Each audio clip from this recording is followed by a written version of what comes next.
Finally, I start a video and it's not a picture. I keep doing that by accident. Hi Valentines. So this is my 1 month update on my hormone replacement therapy. So if you don't know, I am on 4 milligrams of estradiol and 100 milligrams of spirulactone. And estradiol is the estrogen hormone, and spirulactone is the anti-androgen, so it takes away the testosterone that's pumping in my body. Oh, that's cool. Look, I can see myself in the little tub back there. So I wrote down a number of changes that I've already experienced in the past month, and it's rather astounding the amount of changes that you can get from just taking a couple of pills in only a month. Like, I was so surprised. Anyways, let's get to it. So I broke it down from physically, mentally, and socially. So on the physical side, starting from the top of my body and my head, I noticed that I already have baby hairs that are growing. This isn't my real hair, but like, I have little baby hairs that are growing. Can't really show you, I guess. My wig caps are too good. But I have little baby hairs that are growing already, and it's just like ridiculous because I already have a good like hairline. Oh my god, this is gonna kill me. Okay, I already have a good hairline, but like, just, I guess females have like more of a hairline, so I realized that I started getting little baby hairs, so I was growing hair where I didn't want to have hair. I also have slightly slowed down hair growth on my face, which is really cool because actually there have been a couple mornings where I didn't have to shave first thing in the morning, and that's really good because a lot of my dysphoria is associated with my facial hair, so, and it also takes a lot of makeup to kind of hide that, but I don't have to shave. I do have to shave every day still, but it's just like I'm not shaving off as much hair, so that's exciting. I also realized very quickly that I had softer skin all over my body. Like, within the first week, it was that quick. I had really soft skin, and it just keeps getting softer. Like, I didn't even think that was possible. I thought that my skin was soft before, but really it's getting there. I also realized a little bit of fat distribution onto my boobs. Now, it's not anything too significant, but it definitely is something that is noticeable. My roommate actually realized it too, so it's not just like in my mind. I also have very sensitive nipples. They're like hard all the time. And another really cool thing is that I've realized that I have a slight fat distribution change on my face.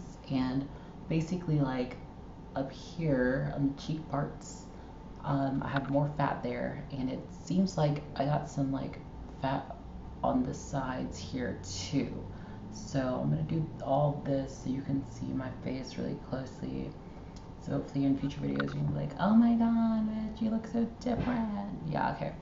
So that's what I look like, my prominent jaw. And someone said, like, I like met somebody, some dude, these are a-holes sometimes. And he was like, yeah, like, you look good, like, but you definitely got your jaw from your dad. I was like, anyways, I also had realized significant loss in my strength, my upper body strength in particular, and I have a lot smaller arm muscles, so I probably should have showed my arm muscles the first time so y'all would know that I was strong back in the day.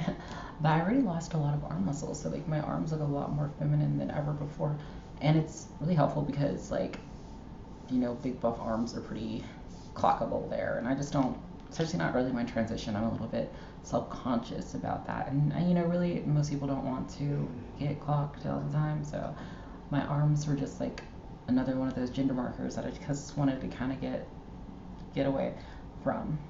I also realized that I have more like belly fat than I've ever had before, and it's particularly the fat distribution is centered toward my belly button or my navel, whatever, and it's not bad. It's not like I'm like going, like, I'm not upset about it. It's just something different, and definitely I am gonna keep working out to make sure it doesn't get too bad. Not that fat is bad, but make sure it doesn't get too out of control. Also realized I have little baby hips growing. I have a more slightly, just slightly, more hourglass type figure. Again, slightly. Let's not get ahead of ourselves. And I also realized that my legs, like the shape of my legs, have changed as well. And it seems like it's my legs are slightly more transparent too. So that's really cool. So let's get into the mental changes. So the first thing that I really realized is just like a much calmer sense of being. And that was really delightful because this month has been a little bit stressful for me, and a little bit is an understatement. It's been kind of stressful for me. One, of course, the episodes of having to come out to everyone, that's in and of itself a very significant life change and decision that I, had to make on my own. It's not something that someone could do for me or something that, someone could do for me. I had to do it for myself. And I had to talk to everyone and, a lot of times repeat myself and explain the same thing over and over again to people. And, that just gets a little bit taxing and tiring, but it's something that comes with the territory. And if that's a sacrifice that I have to make in order to be happy, then fine, I'll do it.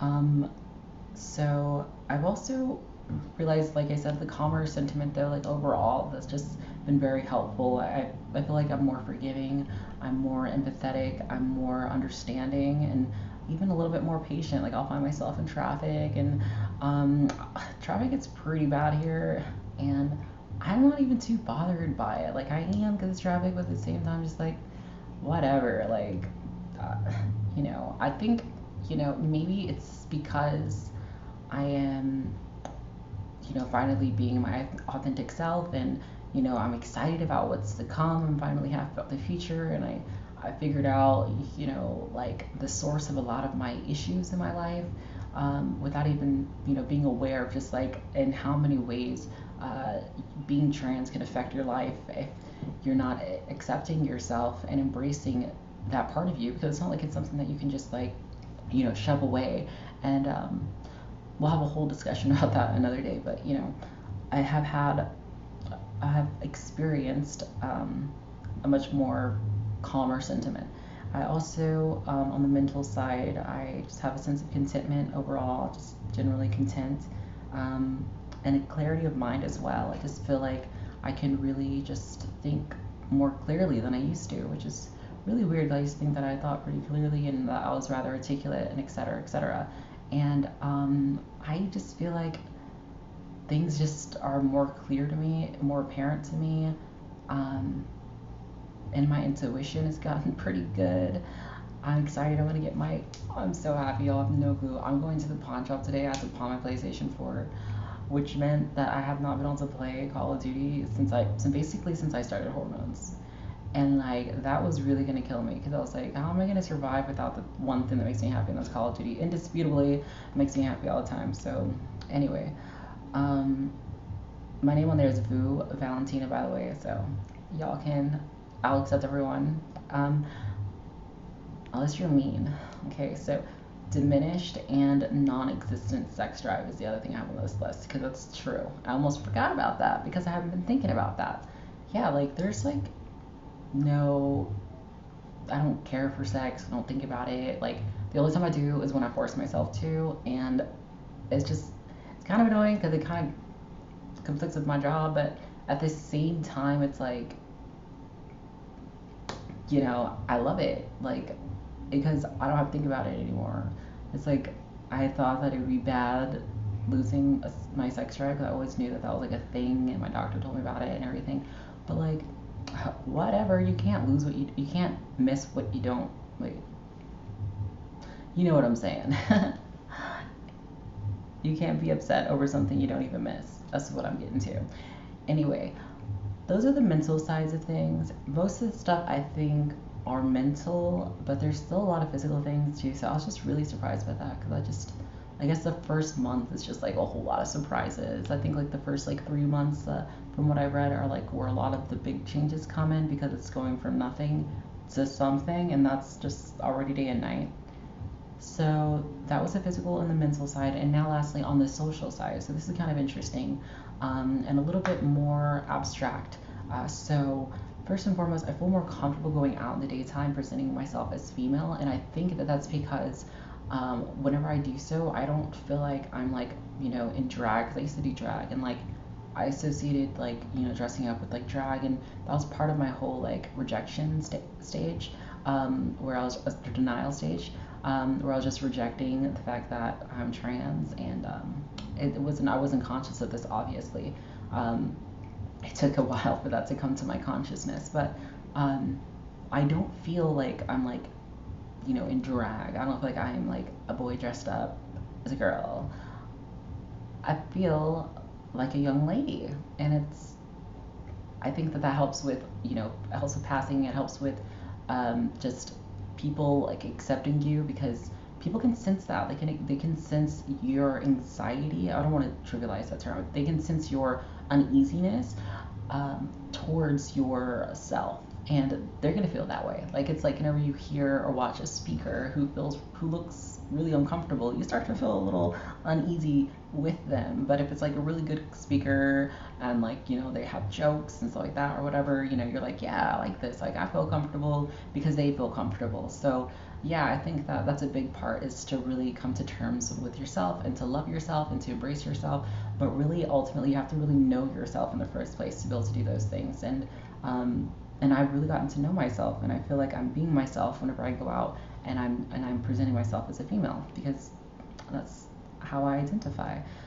Now, another really interesting thing that just like blows my mind is that I've been addressed as Miss a couple of times, and those times whenever I'm not even like presenting as female, like I'm just casually just going to like Walgreens or something like that. Well, lately I've been going full time, basically, but um, there are days, most of the days this month I didn't. So it was during those days too that they were like, Miss, and I was like, what? Like, someone did it at Walgreens while I was shopping, and I didn't even turn around. I was like, Miss, like, who are they talking to? Because I just wasn't used to it. Like, I've been called Miss more times this month than I have my entire life. That's amazing. I didn't know that it would be that big of a deal, but it is. Speaking of almost crying, I don't get this sensitive. Though I always read that people do get sensitive. I'm expecting that like next month is gonna be a whole like water storms or whatever it's called. But I haven't been like that, so I don't really care. If I do, whatever. I embrace my feelings anyways. I've always been like that anyways. So, um, the last thing that I really have to say is that it just seems like people like me more. If that even makes sense. Like, oh my god, everyone loves me now. No, I'm just kidding. But like, I just feel like my female classmates and stuff are like more chatty with me, and like females in general are like talk to me more. Like, and I don't go to class, presenting as female, because I didn't want to just out of nowhere, like at the last like month of school, decide to go dressed up, but like, presenting as a woman and like wearing like female clothes, like feminine attire, even though they know that, I go to class like with, makeup on and sometimes eyeliner and stuff like that. So like, and they're accepting and stuff like that. So it wasn't about that. I just didn't want it to send the wrong message, like I'm like playing a game or something, or like, like I had some sort of like mental breakdown or something like intense. So I was just avoiding having to do that situation. But I did come out on my personal Facebook, like my Voy Facebook that I used to use, that I don't really anymore, but it had all my old high school friends. And just to wrap this up, it really was awesome that like after I did that, I got like how many, like 200 friend requests or something on my new Facebook profile for my old friends from high school. And I think that's really cool. I think that the world is not as against you as you may think it is. I think for the most part, people just want to live their lives and just want to see you happy. And those that don't want to see you happy, you don't need in your life, anyways. So don't let them phase you. Please don't let them phase you. And you'll do well. I promise. So I'm gonna leave it at that. I love you, Valentines. Mwah. Until next time. And I have a lot of really good stories for you next time too. Trust. I just been waiting for this 1 month before I tell you any of my intense stories. Let's just give you a little preview. I was freaking robbed on Sunday. Yeah, a whole story we'll talk about later. Mwah. Bye.